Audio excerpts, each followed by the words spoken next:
And you remember Sia Casaboni Peace 104.3.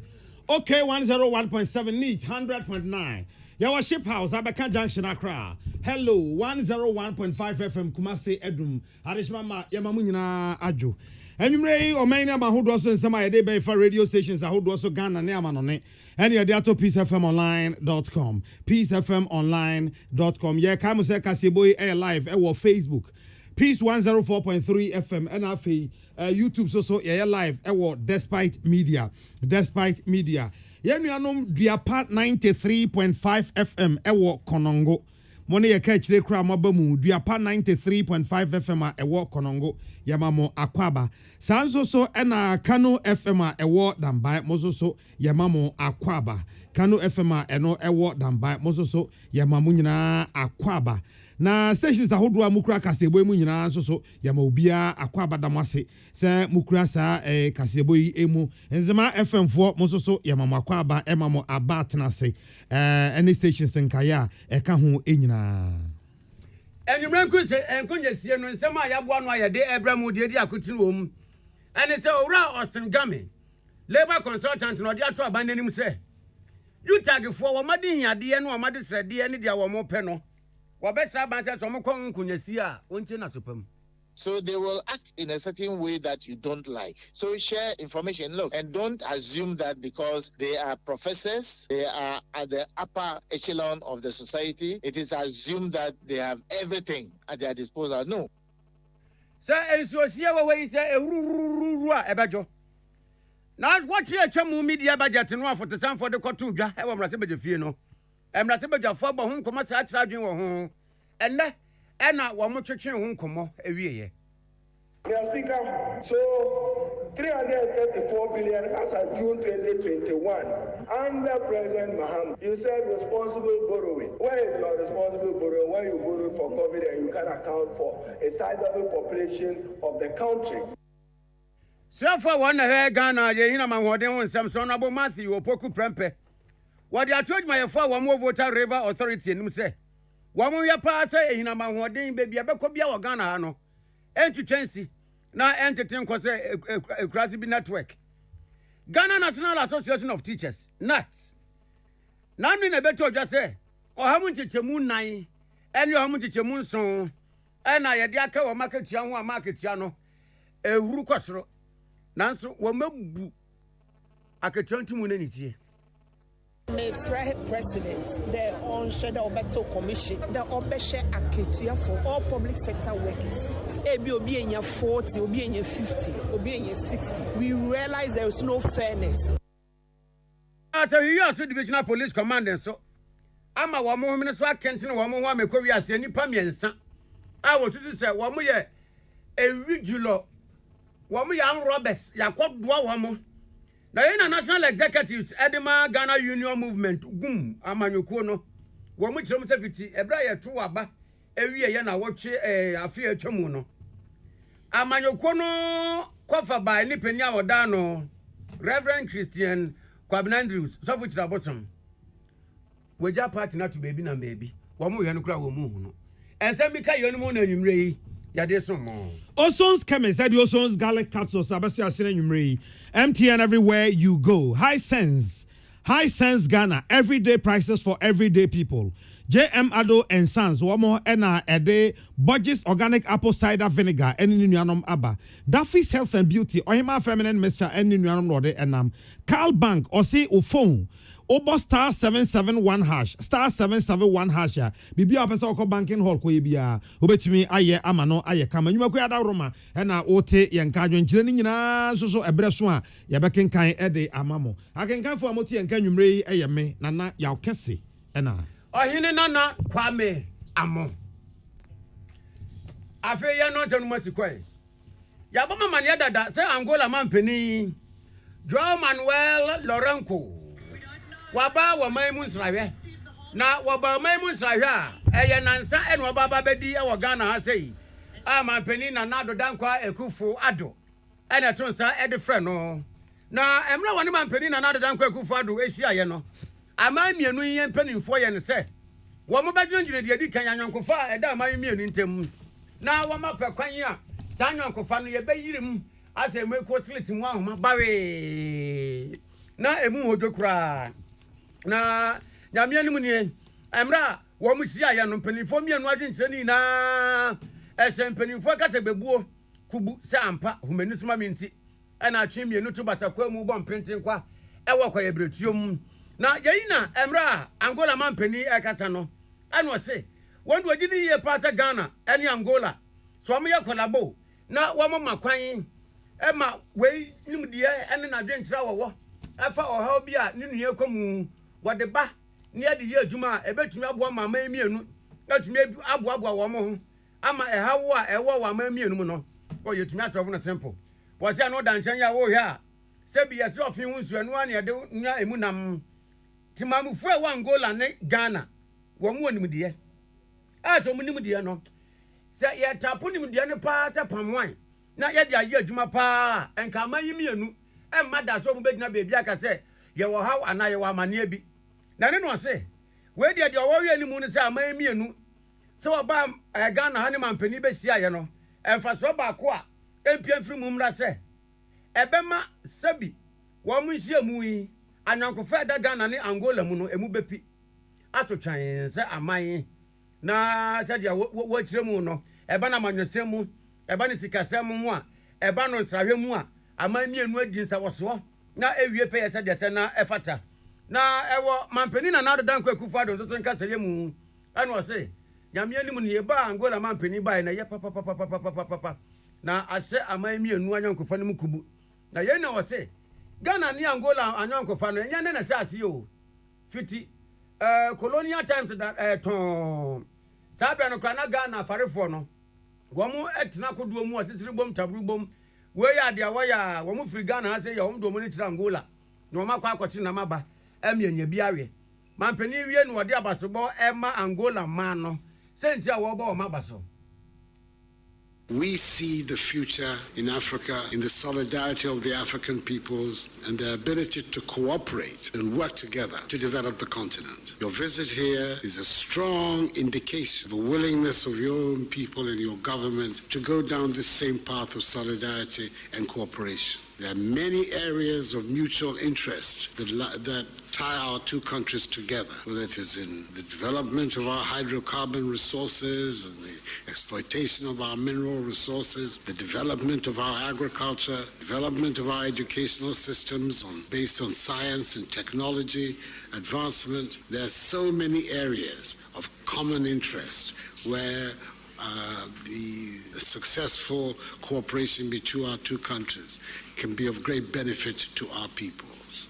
We have also the very important task ahead of us, how we can work together to rid our common seas, the Gulf of Guinea, of the menace of piracy, which is now confronting it.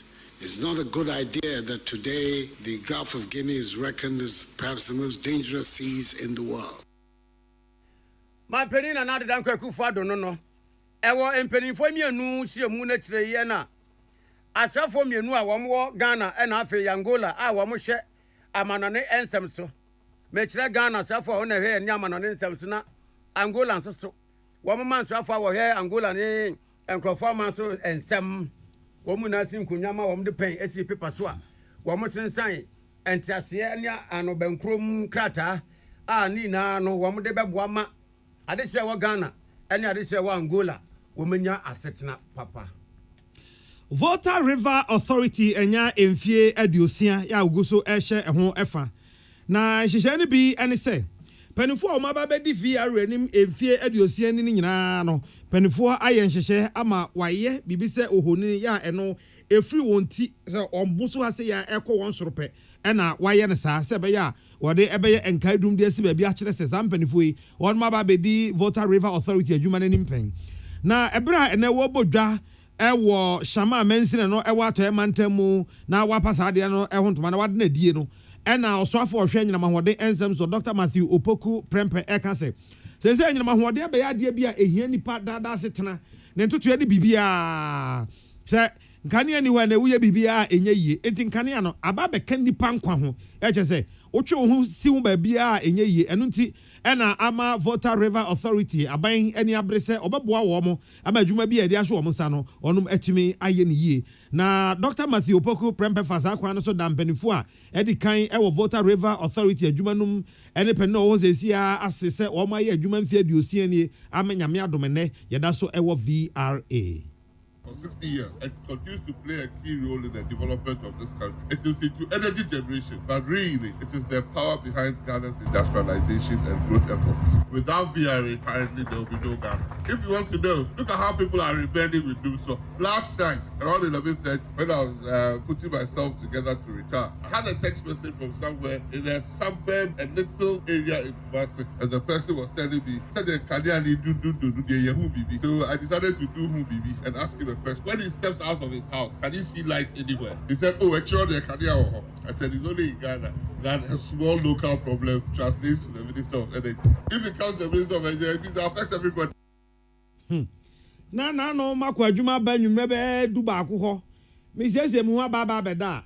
Now, Obia from say, hey, Minister, Sani Ankani and Azay Dundum, the Anyagro crowd, no, say, Sa was no, say, me pacho, Yanya de Kitu, P through them ho.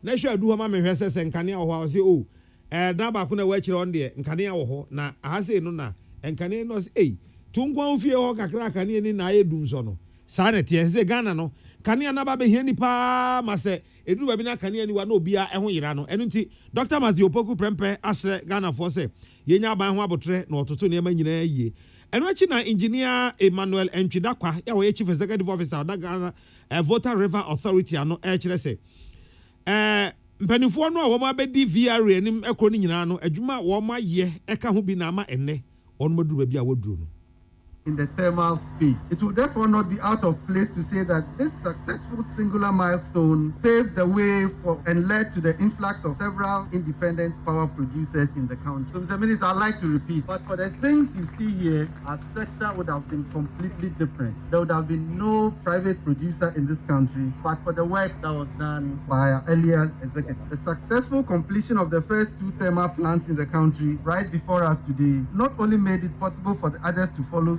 but more importantly, it served as an anchor for the development of a regional and a national power, more importantly, gas infrastructure. Penia Okasaye, onon we pena wada VRA Jumano ano, engineer Emmanuel Entwidakwa, yenu apia danko Rock FM takrade, ene boabo ano maye. Na essence se body ni wi pe. Na atunu twa, yetwa dia ne ampesie, ana fufuo besunti. Nano ya wada no man Ghana ye foto sanfo kenoforiata akwamra se bedwafie edi media budget no ekotu dwa ewie ye pe ena kasamafo wamra se bedwafie de hwese no se na no na no bo ya hon komo bon hyase eni edom kuma na edom kese wamra se bedwafie edi media budget no etu mfinfin ya posa ne se ya se roku dawa na fiti last week wam hyase se wam bo hon komo no ena na nyame adumunti media budget no ehun komobo no wo de aba na wieye na emra edom kuma wam na se badwafie penyi oda wo ma no minority leader Haruna Idrusu wakasa ewam na se badwafie afa media budget ehun komobo ho no se wodo wakai pa sa afie twam 2020 ababa na se badwafie no be se Ghana fo yina abo when the wakan ya mama nsa yina ate so the 100 billion Ghana cedis kwa se obatampa care program bi mu asa 100 billion no wode kwaso batampa care program no mu no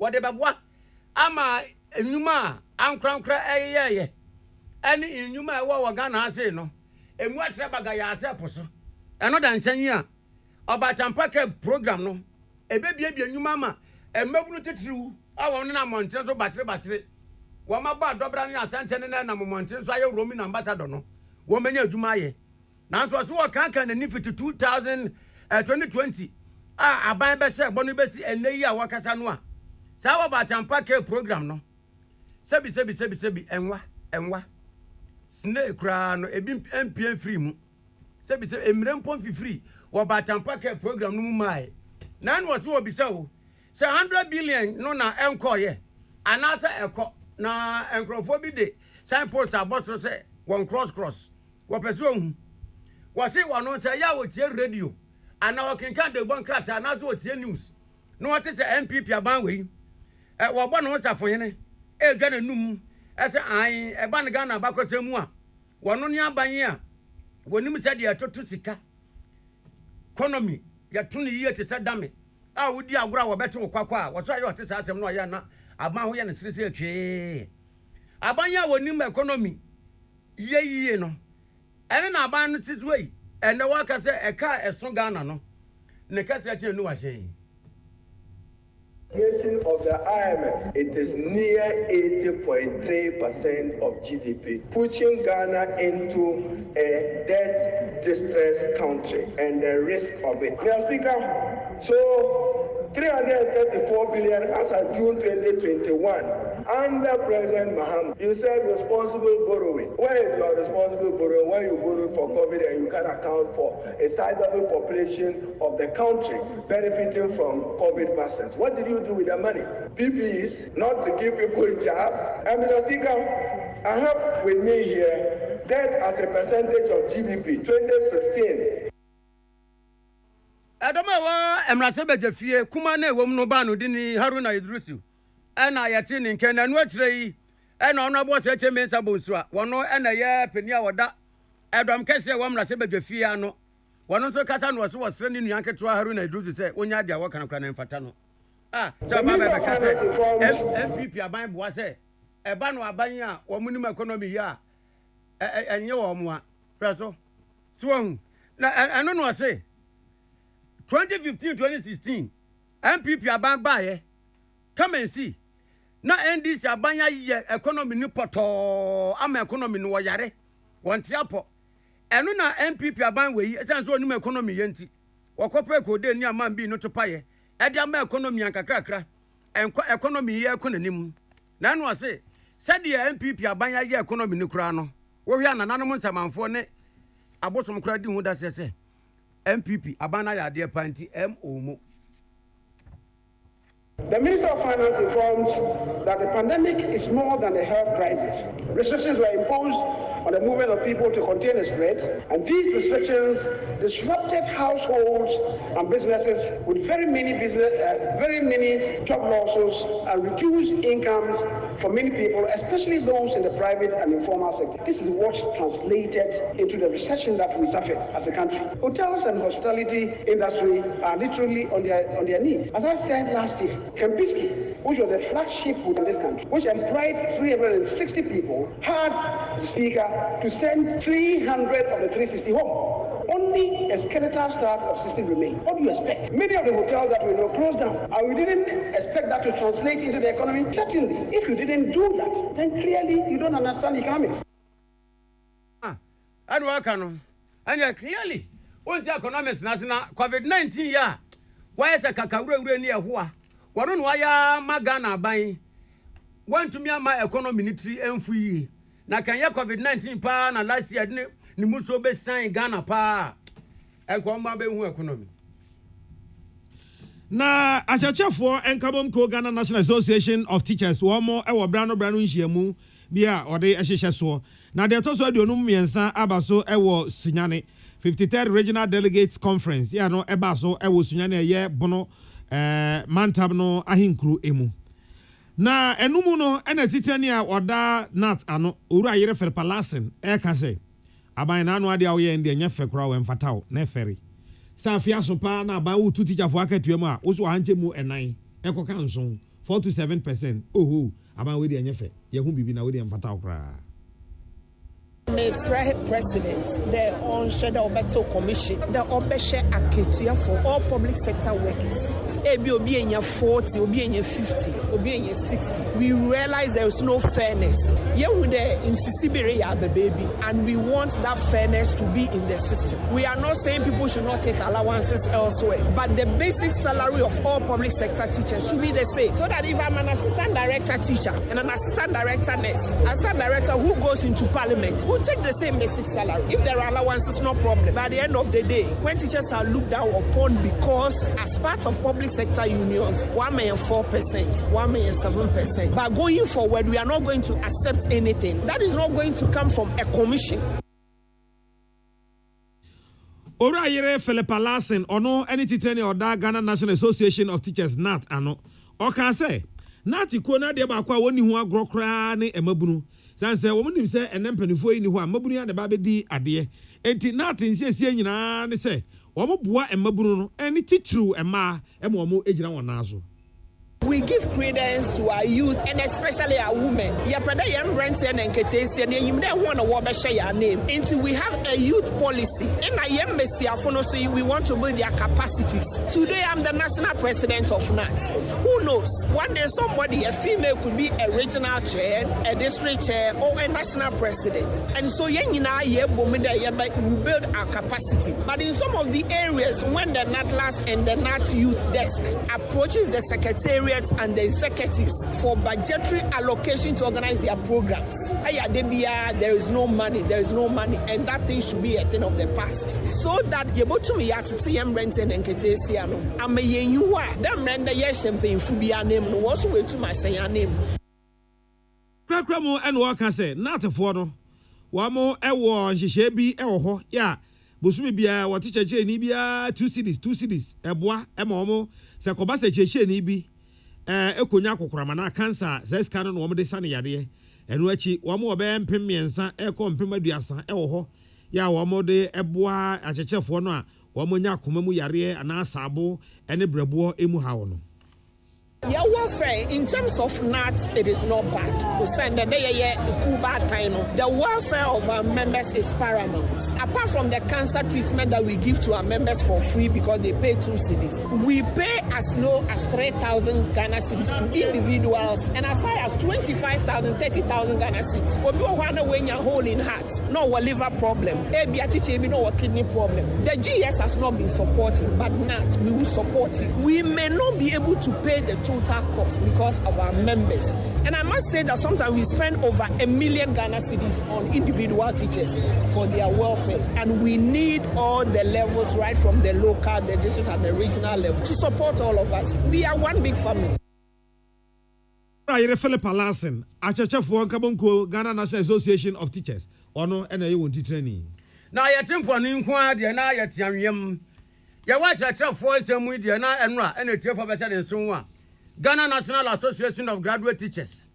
One more, I say, Yakasa to a market your mom dominion. I'm a mother, it's a near the ade. It's a near the idea won't do a musway. Woman, young man, one more university, the any woman to a say yo. I want you one with Tiakratia. I'm a Emra University Teachers Association of Ghana, UTAG. Yabobama Nefri, a buying you upon Wodoni Namu. Emma in Fonina, Yamana Bofoni, and some trouble for Etumane Yeno. Nani Nadi that's ampa cruise in Yabre, woman to fear one more uncle school. Now, I know, and our chief executive officer, Edmar Game and Game Group, or a labor consultant, Ora Austin A. Game. What Nano Atras, you been was ready or Sabai Pa. Mamma Ban Yirin him. What you tag a phone come Bomuno? Mamma Banque, and Tintin interchange. Tintin, don't make a be a one fee, as I'm on a yabai. Mamma Bank, Yirin in some cry, so you win someone you boom say, pay, say, creek. Sent was what kind of son say. Eh? University Teachers Association of Ghana, you tag for no. Woman white den, say a poor associate. As I bind him, not I bind Womudia Gra, and your grobedia buying. What catch I buy plain. Now that's what I say. When you are one cast I read the crescents, I buy read on your bamba bon commoner, the Adana Kumasua, Hanono. Wabekama by Tina by Yamano, no cry ye. Abama Trimunian de. Now buy man and I'm one or two man pambrica, and for you tag for him wine. Baby, will be a 1 woman. No one question kunya. Nabana and kunya send Koswa. A foot number 2, our dema ban say. Mema abang emubunia, emuna sum and chin and says be pennybonia waiting from our uncle them. Dabi, the moment foot to abaninty. Abaya so right no. Won't be any to say a poasoche. A pocoko, resi, Tama Moses be muno. Won't be an asumsa. Nansima you tag for Belcanano, and room straight.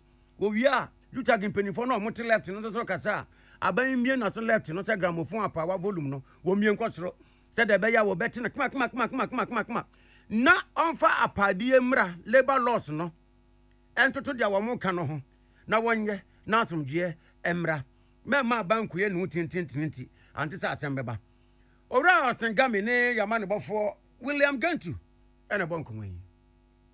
engage them, be open to them, go by the principles contained in the law. The law in section 9, subsection E, says that the employer should be open through the channels available to them in communicating everything to their workers.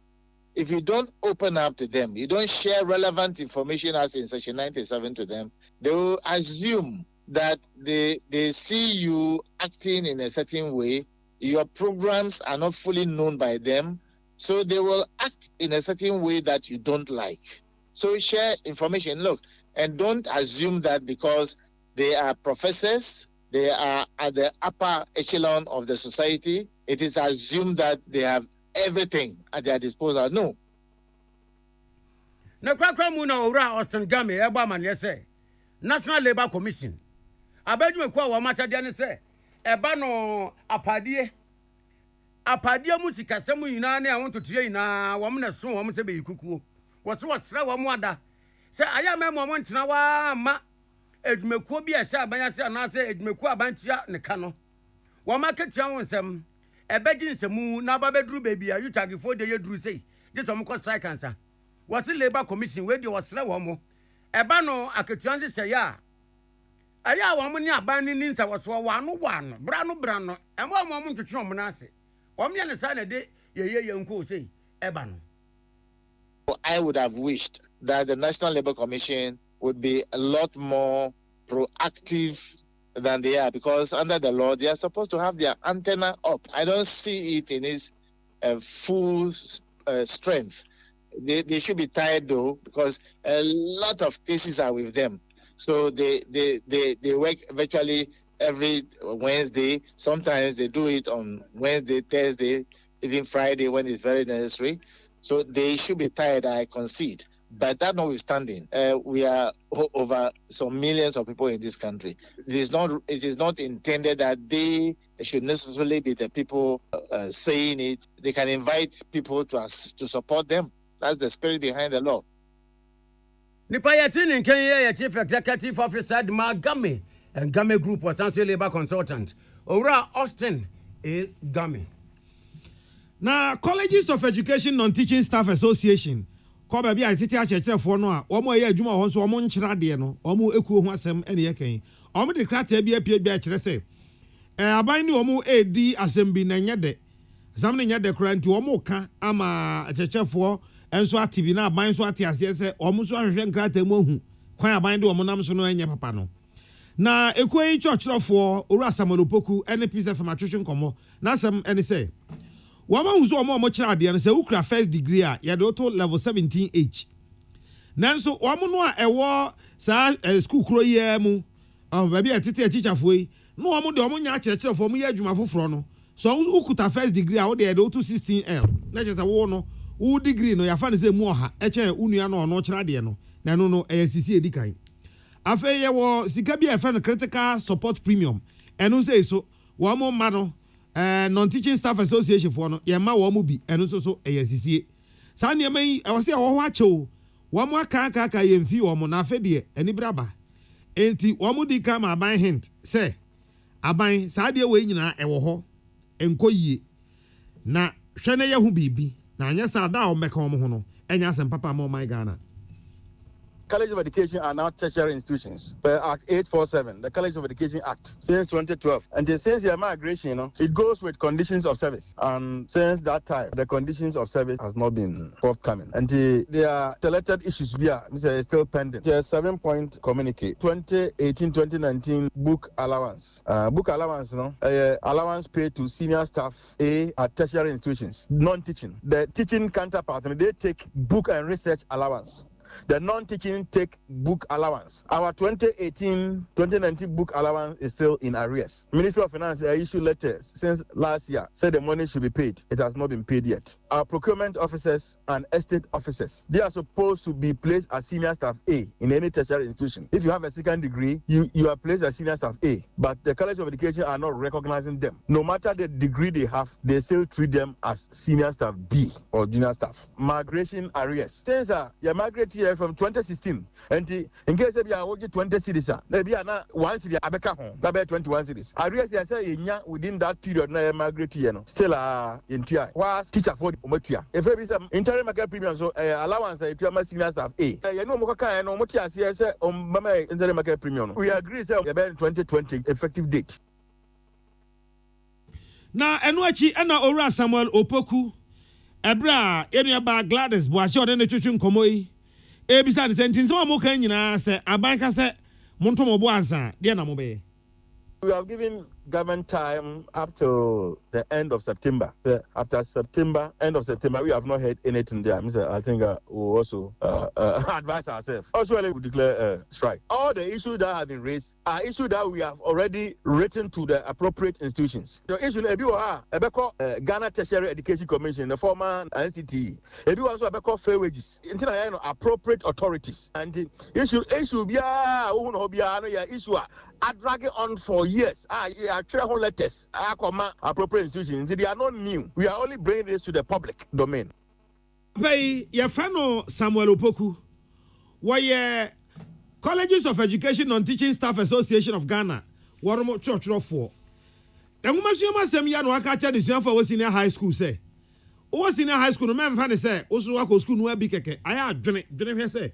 Who school and so ubet me abeye na ede aboa. Salama to Idrisu, Oye President, African Hall, Kwame Nkrumah University of Science and Technology. Wano ena bra wamo yentitiye, ede amadisuafo a ewo senior high school akosko say a mentorship program. Ewo Edwesomai Senior High School Asantemantem ho, eno one Samson Kwame Nyame twetwe nkomo ode say asem we say etu edwa. Na Salama to Idrisu kire say, santiti a wo ye ede ama onuama no a wo ewo Entwaso school one ebeboa am wo nyini emrasuapo mu no na o masi o madwene pidada nea o mo pese o mo ebeye. Yehu se emprebebre final year students no eya na omu gina bre ni omu bobre se ba university education kwan be fa so ombe select omu courses kwan be fa so omu be sua de ene senior university asetena ene mu school mu sikasemete Africa Hall as JCR executives no as part of fulfilling your corporate social responsibility no kakra ye nso ye betim de abo community ni se ye ni omu be di enkomo ene na ya church omu niam bebre ni so tie ba ha yekuta a leaflet containing the various courses I in the school, the 6 colleges I courses or more in relations to course or more no senior high school cut-off point and come before some Ghana education who here say on my no or more school doors so and as a senior second cycle no education as a costra and more minor tumpon or be a who the bob breno who send obesia tra and more minor conanimity and so you can cry bit me ya boy your community as Africa or JCR. Na adisuafo nso a omunya asantetie mu kwan bi ene Samson Kwame Nyame twetwe nkomo. Mama who say even kwa no say course bi wo hon ma me yeba me hu ne se bia me ko university a me ntimi offer course bi wo hon ma e no interest aba it depend me grades a menya nti mama who say no matter course na me ye no me metimi offer bibia wo university and just say bia so yes science and as bibi nko a na wo betimi akọ university no abo me p as student am wo senior high school mama hu no senior university and as tertiary institutions amama hunu courses ni programs omora no any cut off pointer and agree there was a minya and sana metima esa course no oma bie mani p amama hunu ni amepese me de me life no there was a mission and sana metima be ye sa professional na sa career first no na ye join say when ye course bi o general latter o call university we are limited to some courses but in addition na me hu say courses na ye ni SHS no ye were many courses opportunities I betimi aye no university. Adisuafo ya ewo Edwesomai Senior High School ene ne nsem we etu dwa ebra African Hall ewo Kwame Nkrumah University of Science and Technology wamo president Salama to Idrisu ene ne dom ekoho kwentete edema Samson Kwame Nyame che ne bo ansemi nyina no edema yen na Ekwobiade movement for justice and equal rights ena wamode ato o my Ghana post dom so sign IGP fufro emunu dwan tia roba COP Dr. George Ekufu Dampare wom de atuna nim se we de wom sere no a wo munim de obetumi aye ade so ka se wonye we ya nyame aye adom mama wom kra na mpaye no wom gba se IGP di brane nuru no so no medi bi na wom Francis aye eye emra police adwumakuo nim ene se wo mo nka bi nhye mu a aban etie wo mu sufra na mnyadum nti waba be ye IGP na eno na movement for justice and equal rights ko yi ese wo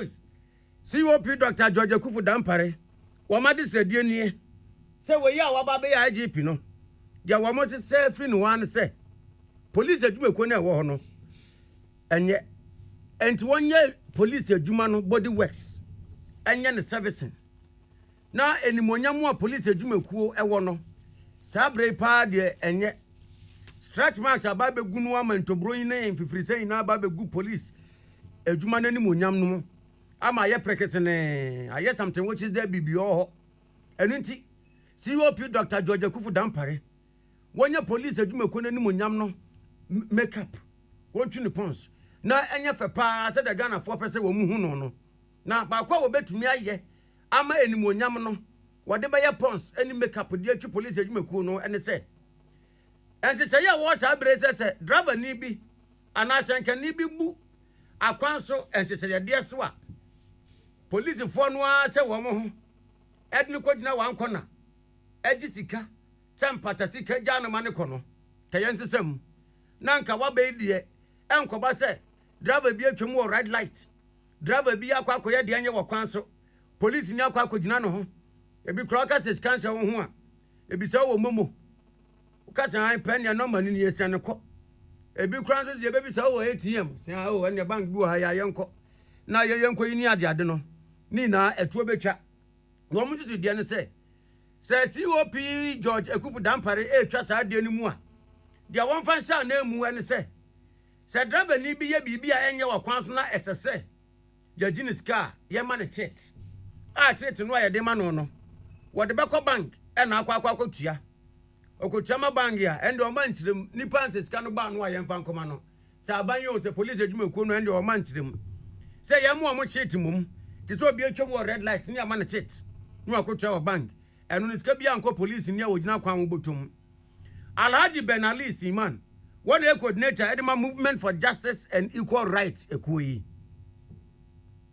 Best friend IGP says system wants some one mara person be offense avenue one man crata one cocofiano bank and I go to another step of course bank a crabby man in the Bochian bank Ghana police the best friend say Oma the man here no it's down for one now Mangasa IGP cannot from home in Kaya and sister wants to go into some nanka the variance of which the man cut on the bank. Commercial bank. That once reach the communal tell that for a fund family and how business car. And just the avenue offense ya. The man look at her on a bank. Efsafoni Platini can coordinator the Movement for Justice and Equal Rights. Alhaji Ben Ali Siman. Yanko Western North. Ewo Ghana hasi.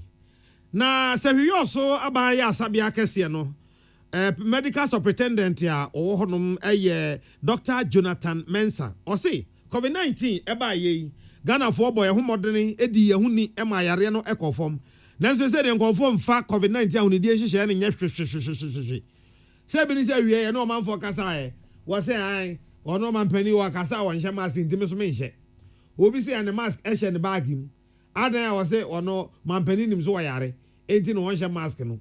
Obi so kra say ne wa no a obo no malaria wa na nye covid wa ensem say nwunran no se sa de nti na ama se sei delta variant no oba no Ghana ye cases atwam mpem no mu no che say Ghana form fa ho ne die hihye ne nya hwe no se ujeja wo ho se obi anhye mask obi anye se ntimi nye na yare nbo wa nkwa na abeko. Oh, Majatu, a fan for COVID-19. Yama was a Yama. They are going to make credit the training. Dama, Yadiana Sokana, a caution. Make us say, young bloom of ya, you can do by and Yadiana Bana, a cook from Kaka, no BHI, they also yeah, the one of a cost run out for assassins or more. The other mechanic say, Yadiano, if you say in Ghana, but the specific kind of say, Ghana, any machines are ready to test to African. That's the reason. No, I'm your shopper center. It's a bofuna. The two test to even police barracks now. Uba hospital yet test to be an Adiana. And I don't think they don't know cover between Ghana no difference. Be a Dr. Jonathan Mensah, medical superintendent. Ono ne Dr. Penia or share se you also aban aya sabia no eso. O say to Ghana for say achia emui mpenese esnabebuo nyina de. Yanku achi ne anhoro yensa, yemfa sanitizer ne yensa. Yansha mask no na afei yentete eho entem. Afei o say wo mususu a wayare bi so ho dada ebi ti say diabetes. Mojabroso no. Diabetes ni yasi kire yade. Ena hypertension ye mojabroso. Afei wo mususu o mumfie no ekọ animo no. Edwabo bi ti say asore mo beche baby a ewo kokoa mu edan mu na ya to punu mu ne ade sa no obi a wo sa nyarewa we bi ne obi a wanya mfie aduonum ekro no nke be yi a tena bonten Didi kampa wose ye no say so bi o fi wona so bo wa fish you na especially we to koya ko o fi aka na kuma afi abade a o bo wona na no fi so na person wona ne ba ko ne important papa in fact to start na do ko so much than ni so bi ado me no ana pana na wona ba wa to tell ya te bi na ya mani duro e no and spread ya de na ne ya one and two hand washing no ayo yo ko yan kan di said you take kra when say no pre bank ni na organization na so be bia point biano ye fa no bia washing market hefa and a hand gel na reward pay and so no and so ye issue na no bra ho we ye 4 times bia so washing I can and vanity hand sanitizer no 4 times bia so washing na sansami enyina eye enkomo ayenua na Tibongo wo Liberty FM ene Dr. Jonathan Mensah etwetwe ye da so ewo Western North ho no yenko bebiani anwea so bekwa eho so ayasabia penina ewo ho bebiani anwea so bekwa municipal hospital eno na public health nurse Gertrude Opokusika eka kire abatan se yo bibia e friend no exclusive breastfeeding se nyame ayo adom na se wo a abosumi nsi edikan no Coco enka abana no Tom Brown enka abana no Winimis enka abana no ene ho ne ma lactogen de eka ho nan enne nuanu nyina bi nka abana no nufusuo nko a abosumi nsia ensuo ankasa kra di nsuo mpo no emfa bi ma no just abosumi nsia atwamu ansa no wase covid brai mu kra masa de no eho abehia se eye ne yie echense na ne esi ye no no enti oye obatan a emawure mfi da sase covid brai mu emfumso kitua bi a obeye no ebeti akwa yare aba nanso nufusuo no eye duro ya esanyar wapi nkwara mum ne se omo yare na nyampanifo a enti nufusuo no batan hwene so se obema wo ba no nufusuo anya bia abosumi nsia no edi kan ne de manu nya ne nsuo manu nya na aduane na beboa no pa Gertrude Opokusika Afiwe ye breastfeeding week from 1st to 8th. Na team that's ye protecting breastfeeding now and beyond the pandemic, a shared responsibility. Mamin chwe mu kakra. Ye kase protecting breastfeeding now and beyond the pandemic. Ya enim yari abesinsen iwiase anase Ghana memu sisi ya COVID-19. Empen bebre na adwen se unyak sa COVID-19 na ini kwa se o manofo. But ye shenkwan se entisa even with the COVID-19 no yeah, I was say my manofo because omuhia because enro ni ana nutritious components bi o ma was so munya nti I was say ye ma omonofo even with COVID-19 with COVID-19 no public health nurse be ni anwea so bekwa municipal hospital Gertrude Opoku na o say enema bi o wa ya na ehia pa ema akwada free san totofi wa mu ho ba no saa niema no wonya eboa no mani nyini yie na adwene mu soso eda ho akwada ya ma no nufusuo yie no ya na eha ni nyini akwanse ne osi dwene ene se na adwene mu si dofa no ni nyina eha no eti we di osra wo for sa bosumi nsia pede enye hwe oba no numu nufu no anye ne bema na te agu o de manenom abosumi nsia onom na no pa wi anwumra na dwo ahomache abre bia wo pese akwala no pese odidie no ma no enum nufusuo ne bebo akwada no akwaninya nuane no bebre ono fonim ye waduro wom ye wo nsuo wom na aduane so wom aduane so nutritional components ni nyina obehia at that time no ewom ena emakwa no so adwemu bie because ɛwɔ nneɛma bi wɔ mu a ɛbɛboa ma n'adwene no enyini tie no saa no most of the times nkɔla a wɔtumi enya saa exclusive breastfeeding for 6 months complete 6 months no ohwɛ ɔmade suamu a yɛ a ɛkɔ anim ɔmadwene mu dɔ nti maame no so yɛkase yɛka a ɛboa no bebree maame no tumi yɛ saa exclusive for 6 months a ɔntumi ɔma akɔla no nsuo ɔma no aduane biara apart from no fusuo na serve as family planning ɛma no maame a ɔkasa yɛ yɛfɛ no Gertrude Opoku Sika wɔyɛ public health nurse ɛwɔ baabi ani anwea so bɛkwae municipal hospital yɛnua okua do wɔ Chiame radio baabi ani ensɛm ɛna ɔbɔ ano ma yi ɛnɛ sɛ kasebo yɛ no mu a ɛyɛ kolabo enti baabi a yɛduru sɛ de yɛ ficha mo ɛwɔ mo messages a mo de abrɛ yɛ wɔn nsɛm awodo afiti no nsia bɔyɛ yɛ de abrɛ mo abɛsi saa bre na enwemeko ya dawroma Givers Herbal Center at the Givers Herbal Mixture abadwa so na saa time herbal mixture no so ya efi Givers Herbal Center no malaria bia ni wiase a ohia time herbal mixture no a otimi gina no obi a wanu mu atro na nsa udidi anya ode se mente kom wonte wo yare ankasa nyasa kom na ante wo yare na doctor na nya nka nkire wonti na wo se wonte kom no obi ho a wono oso wonyare so tia ne so tie mpachaw wo hia time herbal mixture ebeboa wo afei yo ba kwa efe KNG herbal capsules na KNG herbal capsules no ema immune support eboa wo general well-being ena afei so ema nipadua no esipisita nyare wantimi enwiewia no ba hat ema nipadua no emu time herbal center number is 0244 417669 0244 417669 21st clinic womo ye expert in sciatica sciatica no ya no a efri oto ase ho no sisi achi ho no ba onanti ho no obi o ha wase ai ena na no mekọ adabo krom kokotu mbanche ye banche na ho kokotu bie mekoto se me sore na me ntiri mote me te ena no ano no da nya adabo krom banche bia na ma wo yare ankasa dada we call 21st clinic nyame adom se go sofo sciatica fo no maba abotan so wane Success FM ededi hwani mu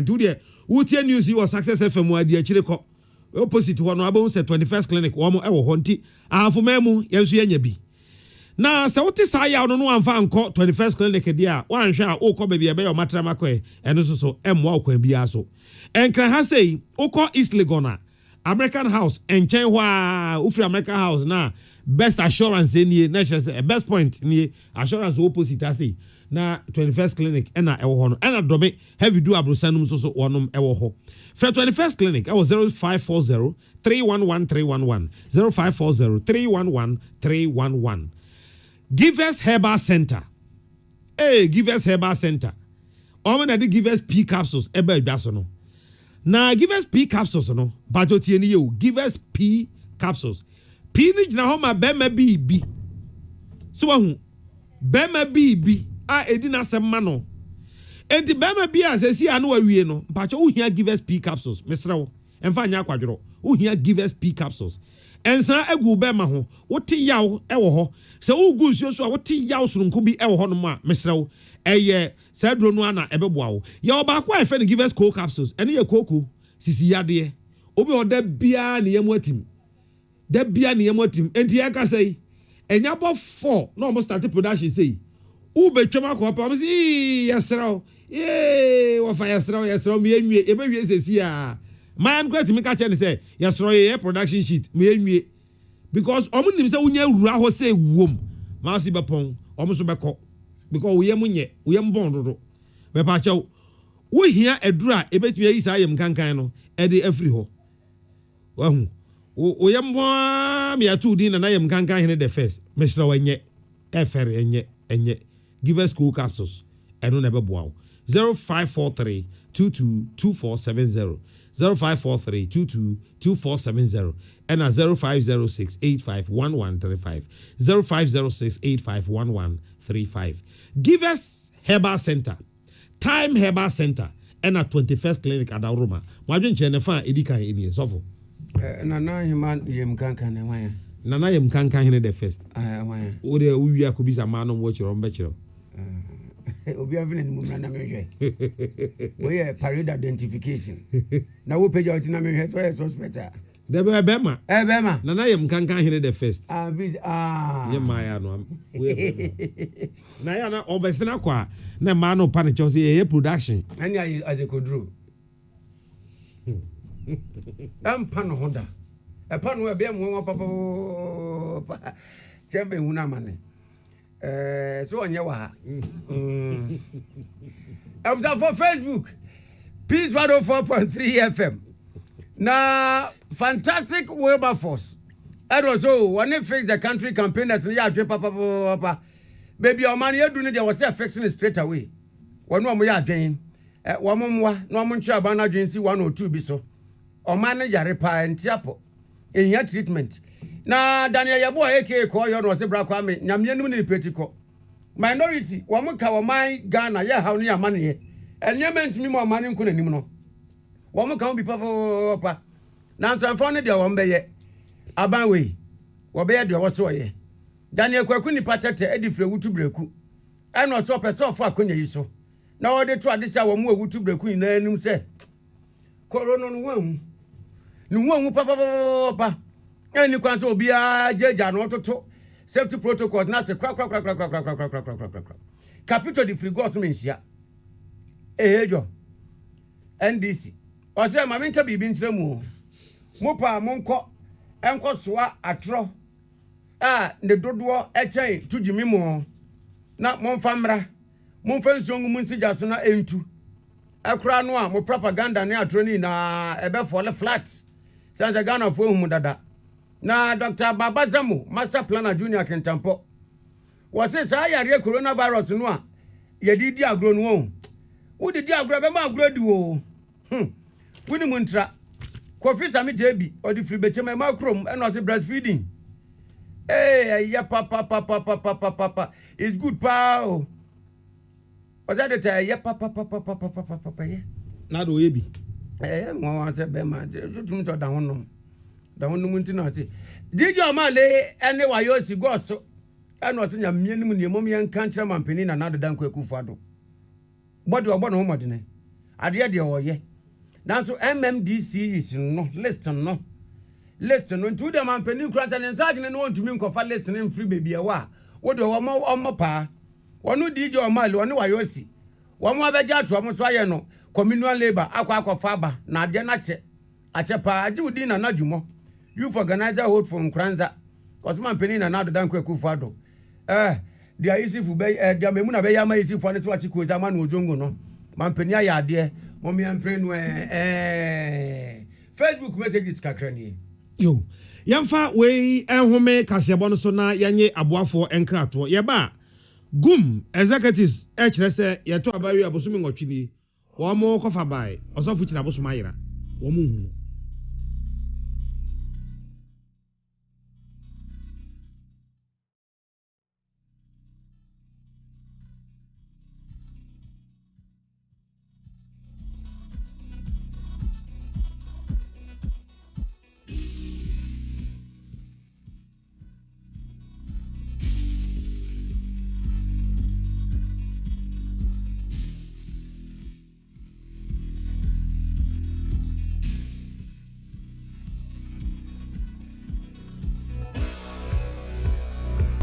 Tune it in, turn it up, Peace FM, and rip off the knob. Omade she yemamo akwaba yento akasebo no eso. Embanifo edi Ghana Union Movement gum. Amanyoko no enim National Executives Ghana Union Movement. Wo mo kire se afim pinu ne aduonu aba no eto ye no obi anim se gum ene to so miensa. Oyade pa woyire ne ho papa yade ankasa eto so miensa. Tinanka Ghana fo anya regime ewo Christian Kwabena Andrews aka osofu chirabosum emu se nyame ya adom na du 2024 I say Ghana fo abrem pipini NDC nyina eti gumu gumu ha na eba obi anim se gumu ha na ekro so ho na fe dia 8 months ni ya to abawi abosum ngotwe ye hwegum osofu chirabosum ba bia ye hu na party regional organizer Santimante mu de ofredom ma party no ene yenua salamat kuku apes la kasa na ponse ene ya passe bra sa bre Ghana fo abre MPP abre NDC na nko obi ahwe gumfo anim se wo mo ba be bibi no o hwe gum a wo hu wo party no a bibia nkoso wo hu no hwe biom enti ha adwene pa even your father at the Chabosma, you knew say 2020 lesson before. No, what TV so no one your mamma, or born this for chi, or born PPH, or born in Ecuador, which you know, yet 2 about 8 months in the park and not to my own party. I said, I smell a in the cashier, say, you see, what the party of Juma at home into be a queen of Juma, and pay a share to see, or yen actually Juma, one party. I said, and then I am a be the yen party, sir, as I say, MPP near you say, but 2 women, or more would be to me, and as MPP call power, on 5 party of Juma to her, into a constituency election, or Mulusu be no committee or more Juma, Yentia, a man about that. Now, yet, very important for painting many executive will be in share when you say, a Juma Gum here, you're reading Biano, more than 1 way boy, your uncle, so near your consider the easy queen, and painting will be anti. Napong. Na Salamat Bizan said Napoi, we are Shanty regional organizer. And you be a work party offices, Aqua said near Nekoso. Na Okofa by Christian Kwabna Andrews, also for Chirabosom. And you be a would ye, wouldn't you know? As I would Chirabosom, there's a one number, would you know Casa?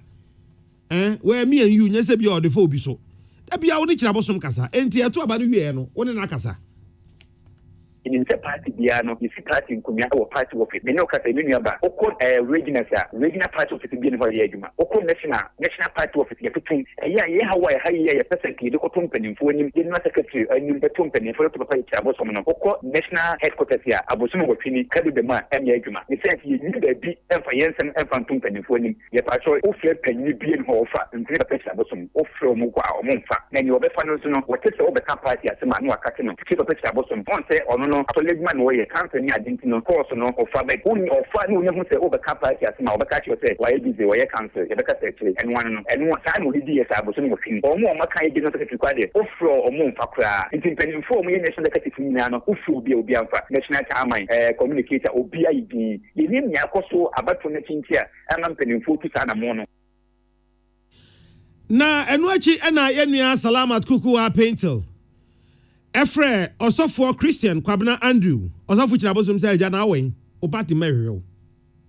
Your party no any party ye propaganda party say ye control ye dia tro na ye adwuma ye ne ye be hunu ene ye ka ne ye be hunu na enwon fi se tochema ne aka ye mfiti prekope shen aben enkyere nkofo enye didi hunu kwa be ye pese ni nyina ntia sese gum party ewo ho a ye ko 2024 election 4 years na na do kram so onye nyi ni nkofo nwie ta brin tiatemu e be tiatemu a chen nkofo nya na refwe baba ye ni swade hunu aye won suche mankofu hu e mankofu tiase na enu achi na sala bisa ne say na nana pon ono no ye Ashanti regional organizer ema o party no na pon say o national office kra watum national boy atum na regional ade na wo yes mini records mwo meme ayi wa ha se na pon ya Ashanti regional organize omso mu youth ayi bi o martin wo gum party mu bibia se ni ho yen ti bibia fa gum party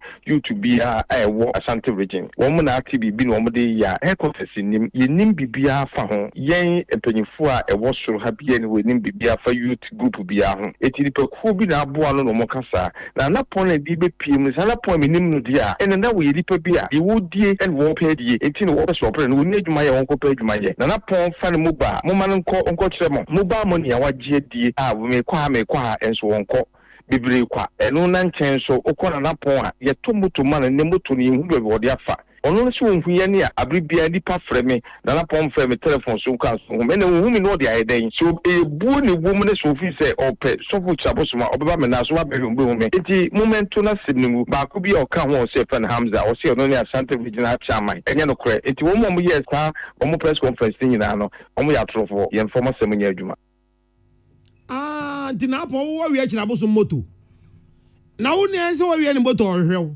ti Chirabosom se na po wi ne moto wo momo party momo a wagye dipa the party momo ma say je kokko ye adwuma na apon wadi momo no wo mfa nya adwuma wo wi na so aba begina ho enti nanse no na apon hwe ya party momo no mba biom no enti no wo kasa asem na nyese bia party no yatum Reverend Christian Kwabna Andrew eja Chirabosom ɔne enua salamat ene twetwe san komo yi na sɛ US divisional police command atre emrantia miensa bi na emrantia miensa no a wo matre wo no wosusu sɛ wo mo ya akronfo ama police fa yehwe wo mo nsɛmu kra kakra emo metumi asu people sɛ cruise no nye wo mo ya akronfo papa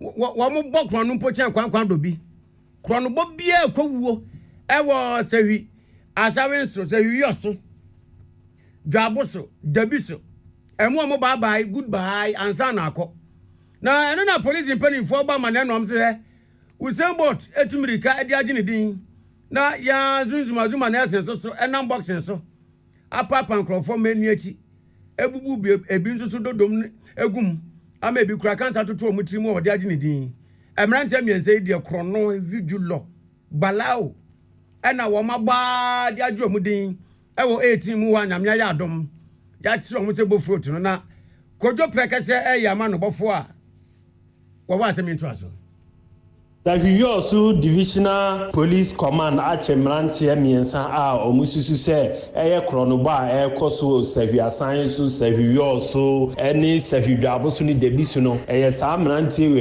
na the entire Mudimichi Mranti ni say Nina say Omuka say Omutu Omode Bok Krono as into Omupe to Fufrono Mato said the bear Omukrono Bonbit Marcoso Jojo and the ma Eye Omuni police for 18 sounds so a one police for Kachan say ombenya sa tuwe we nyina momu nti omu mehia wo sawia san so se be ombetim di tuo na momu nti omu ba sawia san so eye omu ba behia na omaje omu tuo se be ombetim di akoba omu kro no ehwa na eye divisional crime officer ASP Solomon Edu ona na oda team na no omu ni team rantie miense esi abeno kai saidia omu di omu akopie mo sawia so divisional police command ya omu toto omu no na abra ye ni ASP Solomon Edu eltwetwen kwamo o kyerese emire bi 2019 December 3rd eye police ni bia na odiske ko sewi asampena ye debiso ekwan mu ha omukobo ni tuoku no omususu se eye sa mrantie we ya intino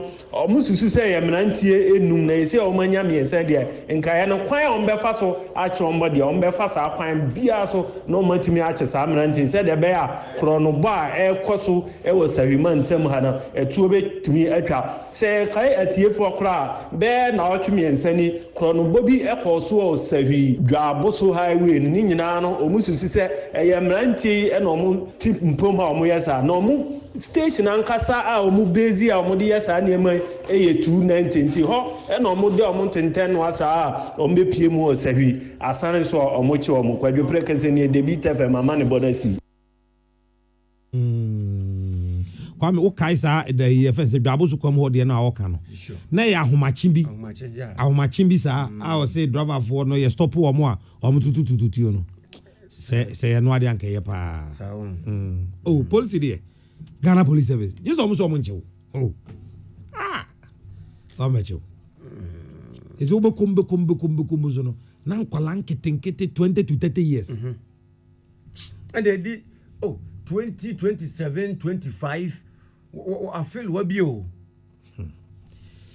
anyway nyame ho ebe yi nanu a osofo hwes kasam so kenufuri atako kenkan afere mpa bu akọ humasika no ho sene a womasi asacha nkrata mu abu nkontade afa no ba ko epie mu eye cathedral yibima say busumi bia betimi 100 Ghana cedis munye ne yibima na yemfa emwa ensi cathedral Ghana fo akire o madwen o ho aka bia se aba onye serious kra o onye serious baako say na yibima de what bi da obi anye 100 cedis a month bia na CPP amanyokuo no National Youth Organizer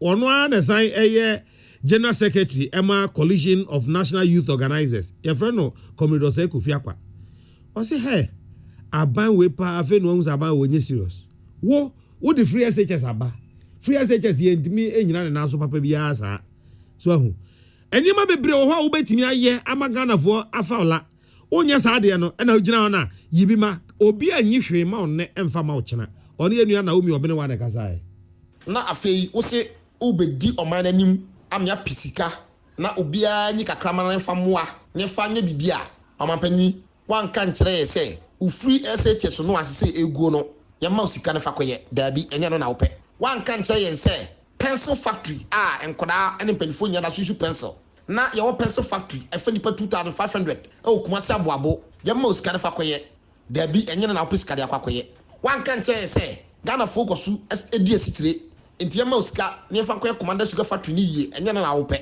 na mmom yɛngye 100 Ghana cedis ma wo ɔmampanyini 100 Ghana cedis yɛfa ma no fa kɔyɛ dɛ a wosi yɛfa ma no fa kɔsi asɔɔdan na ɔmampanyini yɛ da bɛn na wote sɛ ɔmampanyini bi asɛdeɛ so sɛ asɔɔdan Kɔmrɛ sɛ Kofi no na wɔse ɛmaburu wie school mu nya adwuma nyɛ na Kofuo yi sei yɛmfa wɔ mo ɛno ɛda so ɛwɔ hɔ ɛnyina mo nkane anso ɛhyɛ da nyina so papa yakwan nyɛ na sɛ ne ma wɔ nyina ɔmampani gya no no ɔse ɔno de asɔɔdan na obesi a na akyea nti yɛka kyerɛ wo sɛ ebia na woni kurom ɔmampanyini yɛmabunu deɛ wɔ kurom adeɛ a ehia mabunu a ɛwɔ Ghana ha no ɛnyɛ asɔɔdan ɛnyɛ cathedral adeɛ ehia mabunu a ɛwɔ Ghana ha no ɛyɛ jobs unlimited opportunities clearing our dust stock yɛtua yaka and enough international reserves as well as enough funds in our heritage fund said the bɛyɛ a that's biara no yɛmma yɛmmɔbɔ na ɛho nkyere yɛn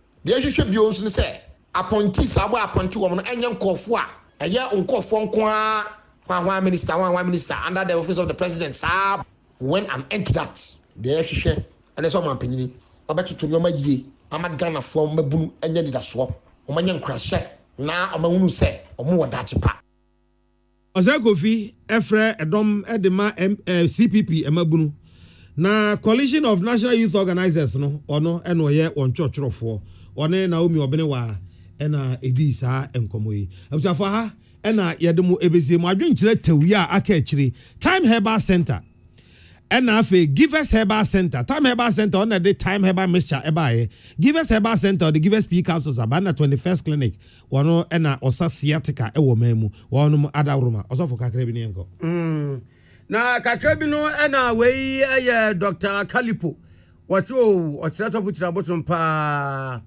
ɛsɛ wɔda wɔnka nokorɛ na wɔda paa sɛ wɔda wode wɔsrɛ no wɔse wɔnyane na ne nkrɔfoɔ no ɛhwɛ no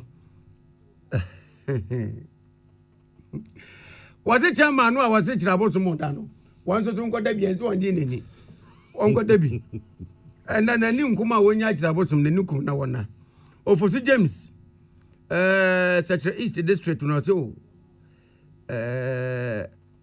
wɔn side wɔn nso so wɔn nya kotaalo kwan ya wɔse nkɔmɔ pɛpɛpɛ thank you Joe Fantini Newton do advice no so wɔ hwɛ live Fibo Ventures edum PZ wɔn wɔ hwɛ editor fancy yo basa sabare ba yo nana ya kese meni ya ɔhene nana Kwame Amo yɛn ɛna yɛde kasebo yi ɛbrɛmo ɛne anwumre na enwumaku a wadaworoma yɛde ɛbrɛmo car bank si yɛn gancho sɛ sɛ woyɛ car bank ɔnom customer nko ade a star 771 hash star 771 hash star 771 hash na register o register na yi a waba bɛda service no ɛso deɛ ɔhɔ bia wobɛtumi ayɛ ama no ayɛ ehia sɛ wokɔ banking hall ansa na deɛ sɛ sɛ woyɛ no wakɔ akɔyɛ yɛwɔ Daffy's Health and Beauty ɔhema feminine mixture ɛno deɛ ɔbaa bia ɔbosome so a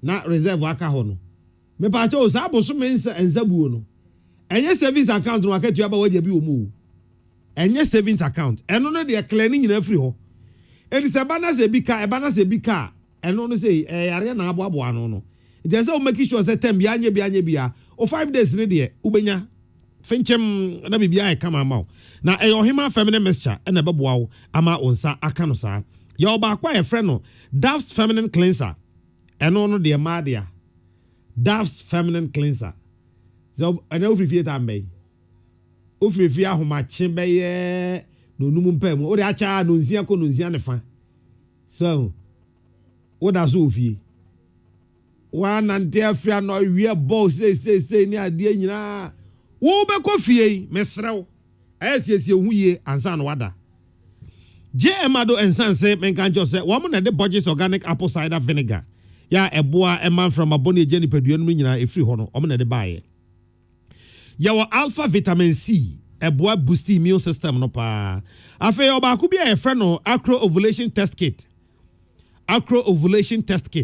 eno ne sɛ oba se time so na sɛ wo beto nkosua no a ema obu nsa no a sa nkosua no wo de sa test kit we be test ahwɛ sɛ time aso ana wo obi wo a wo hia sa abrɛ no ɛna wo de akosina ni akɔpeba obi so wo hia sa abrɛ no ɛna wo de adɔgye match ni nyina ɛbɛboa sɛ tie bi ɛbɛboa wo na hwehwɛ JM Ado and Sons eno bɛboa ma bibia ayɛ ready ɛde ama wo high sense Ghana say ene ɛyɛ third akas enefu anum pepepepepepepe na AC no wonya nkɔgye wo de a na asa mesramo ebia make say wonya nkɔe ɛyɛ sa promo we ɛwɔ high sense wo mo branch bia wo Ghana ha ba bia ɛyɛ adwuma ɛwɔ hɔ wo mo branch wo Ghana ha ba bia ɛyɛ adwuma ɛwɔ ɛhɔnom MTN say wa subscribe service baako mienu miensa baako mienu miensa wani betie no na wa subscribe ne ma bebre but star 175 hash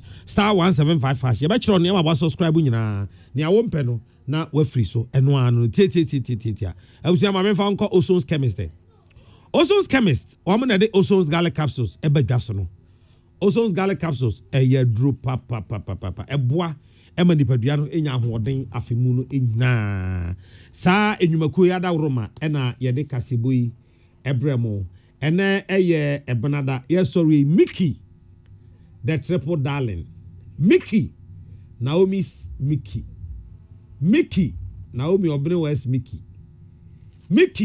Emasriwa Mickey Emrewa Mickey Emaya Mickey Pretty Joyce Mickey Gladys Boache China Mickey the triple darling Patricia Behemanim menka hwe nkanka ho Mickey aka Nana Rasta aka Nana Kropon aka baby Mickey aka I miss you hey Mickey right Mickey the ohuna mani o aka ni ya Mickey Mickey the triple darling erade Mickey by the mani age na nra odi an kokko kama minti a na no wokọ ayie wa aboabo enipa nson mu a na me se abrei wo jeko na aboabo kro na ho na gasa no nipa say na aboabo a nipa nson eti mu ye nipa nson ayi abo preko pe wa aboabo ene za aboabo asa because aboabo mu wo hoi 1 acre ekura ya 1 acre na se nipa nson yana aboabo fo ese mu hwe yie pa se ono aboabo kro we ya hoi nipa so odi say enson bi so san da fo na me say ene kro na san because the last time I check na aboabo fo nyina 38 nipa 38 ene wa chema aboabo na se 7 abomu awu ama moyo ma ye Saturday a aboabo man ma mo yakọ e ma mo hyeden pa na kro na san eti na makan sa aboabo ko munton aboabo kro no mame so ade kro yenzu asase me pese me de fish pond o tra odi mu fichire ho no a baby asama kokoro wo no me na no me kọ odan me hu se mo afele baby asama kokoro wo no munyai se nsuo ne nsu kese ma mo mfele Krasi for the enim se nsuo de mo ne de nka mo te se pono ne mpontre no na de na aboabo fo mo hwe na mo afele se nsuo no munyai mpam cho aboabo mato edi se nsuo no munyai fanto ma me mato nyame ya admo odi an kan na be 4 man na wa hwe kru ni chichire so ma me because aboabo sesei eye me dia na o mi enko. Tune it in, turn it up, Peace FM, and rip off the knob.